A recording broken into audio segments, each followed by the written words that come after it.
Assalamualaikum warahmatullahi wabarakatuh. Alhamdulillahilladzi hadana li hada wa ma kunna linahtadiya laula an hadanallah.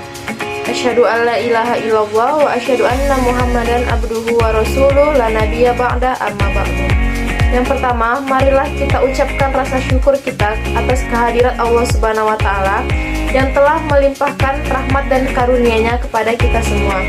Salawat serta salam marilah kita junjungkan kepada Nabi besar Muhammad SAW dengan mengucapkan Allahumma sholli ala Sayyidina Muhammad wa ala ali Sayyidina Muhammad.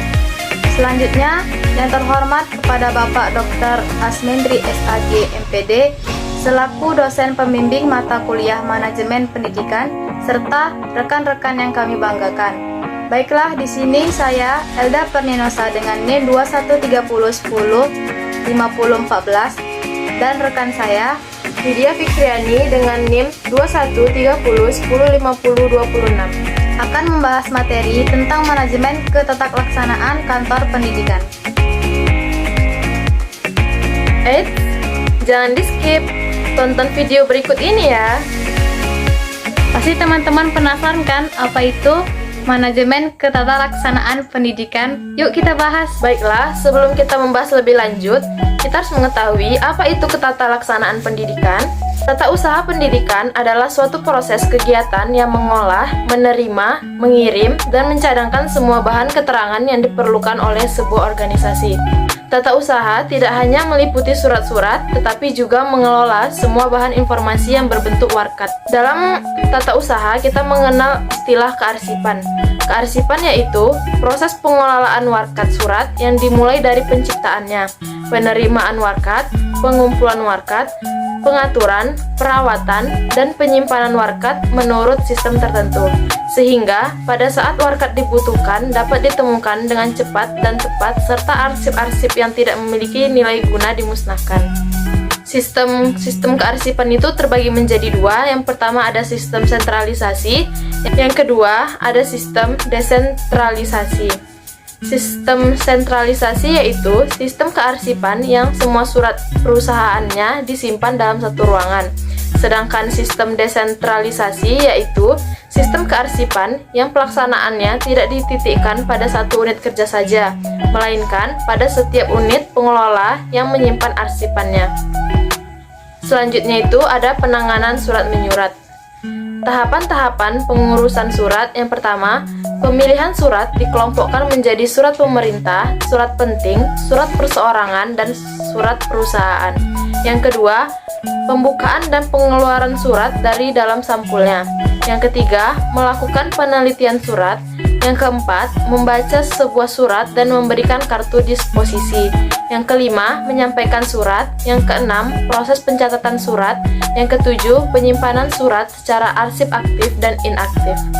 Selanjutnya, fungsi dari ketatalaksanaan lembaga pendidikan yaitu: yang pertama, mengetahui secara umum kondisi siswa yang sedang mengikuti pembelajaran pada setiap tahun pembelajaran. Yang kedua, ada menyusun jumlah siswa yang dapat direkrut untuk tahun pembelajaran berikutnya. Dasar pengembangan kurikulum itu terbagi menjadi 3 peranan pokok, yaitu: yang pertama, melayani pelaksanaan pekerjaan operatif untuk mencapai tujuan dari suatu organisasi. Yang kedua, menyediakan keterangan-keterangan bagi pucuk pimpinan organisasi itu untuk membuat keputusan atau melakukan tindakan yang tepat. Yang ketiga, membantu kelancaran perkembangan organisasi sebagai suatu keseluruhan. Apa kalian sudah paham apa itu konsep dan fungsi manajemen ketatalaksanaan pendidikan? Jika sudah, mari kita lanjutkan dengan materi selanjutnya, yaitu prinsip-prinsip manajemen ketatalaksanaan pendidikan. Pada prinsip ini, yang pertama ada prinsip efisiensi, yang kedua ada prinsip pengelolaan. Administrator adalah manajer yang bekerja dengan langkah-langkah manajemen yang baik, yaitu dengan merencanakan, mengorganisasikan, mengarahkan, serta mengontrol. Yang ketiga ada prinsip pengutamaan tugas pengelolaan. Administrator bertanggung jawab dan berpegang pada amanah untuk mengutamakan tugasnya dibanding dengan tugas-tugas lain yang bukan tugas utamanya. Yang keempat ada prinsip kepemimpinan yang efektif. Yang kelima ada prinsip kerjasama. Pengembangan kerjasama dilakukan secara sinergis, profesional, dan proporsional. Terdapat 5 asas manajemen kantor atau pengorganisasian kantor menurut Neuner dan Killing, yaitu yang pertama ada asas tujuan. Asas ini mengandung arti bahwa manajemen kantor memerlukan suatu kebijaksanaan atau haluan yang pasti sebelum suatu usaha dilaksanakan. Yang kedua ada asas kesatuan fungsi. Fungsi-fungsi utama dalam organisasi bisnis adalah produksi, distribusi, keuangan, dan personalia. Yang ketiga ada asas hubungan individu. Asas ini berarti dalam setiap organisasi harus terdapat pembagian tugas dan tanggung jawab yang definitif, pembagian tugas dan tanggung jawab yang pasti. Yang keempat ada asas kesederhanaan. Yang kelima ada asas wewenang. Organisasi menjadi hidup karena pendelegasian wewenang dan tanggung jawab. Wewenang adalah hak untuk memberikan perintah dan kekuasaan untuk membuat keputusan, sedangkan tanggung jawab kewajiban dan akuntabilitas untuk melaksanakan pekerjaan yang ditugaskan.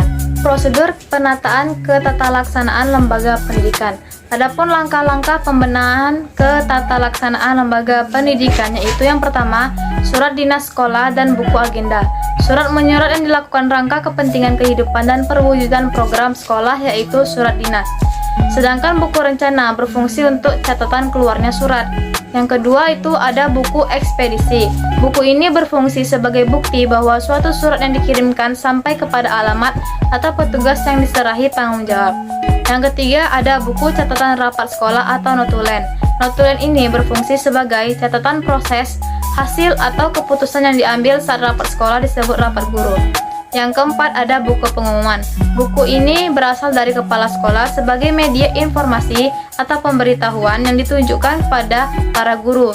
Adapun isi pengumumannya yaitu dapat bersifat instruksi atau bermacam-macam. Yang kelima ada kegiatan administrasi yang didindingkan. Kegiatan ini pendataan yang hasil pencatatan tersebut ditempel pada dinding. Yang keenam ada administrasi keuangan sekolah. Setiap unit kerja selalu berhubungan dengan masalah keuangan, begitu juga sekolah. Beberapa format yang mencerminkan adanya kegiatan administrasi keuangan sekolah yaitu yang pertama administrasi pembayaran SPP, yaitu ada kartu pembayaran SPP, buku harian penerimaan SPP. Buku ini untuk mencatat penerimaan sehari-hari. Yang ketiga ada buku penerimaan SPP per kelas. Yang keempat ada buku kas tabelaris. B. Administrasi keuangan yang berasal dari pemerintahan. Yang terakhir yaitu ada administrasi keuangan yang berasal dari BP3. BP3 ini bertugas untuk memberikan bantuan dalam penyelenggaraan sekolah. Dapat berbentuk uang atau bentuk lainnya seperti perbaikan sekolah, pembangunan lokal baru, dan lain-lain. Nah, setelah penjelasan kami tentang manajemen ketatalaksanaan kantor pendidikan, apa kalian sudah paham? Jika belum, teman-teman bisa meninggalkan pertanyaan di kolom komentar kami. Sebelum itu, jangan lupa like, comment, share, and subscribe. Sampai jumpa lagi di video selanjutnya. Wassalamualaikum warahmatullahi wabarakatuh.